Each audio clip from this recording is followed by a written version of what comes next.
Alright, planting some peas today, and I thought maybe you guys would want to know how. Very easy to grow.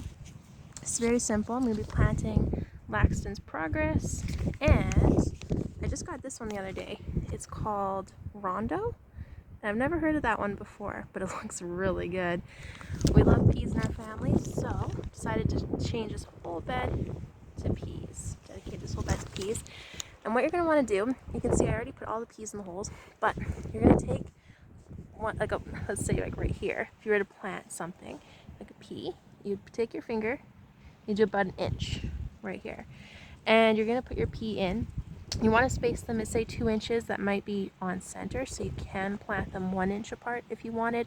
I decided to go ahead and plant about, I'd say about 1.5 inches, kind of eyeballed it. And then you put your seed in there and you cover it up. Very, very easy to do.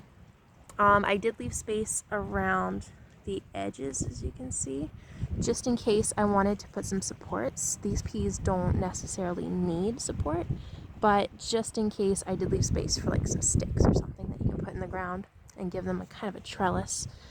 But yeah, they're all on the ground. All there's left to do is cover them up and get them some water. Woohoo!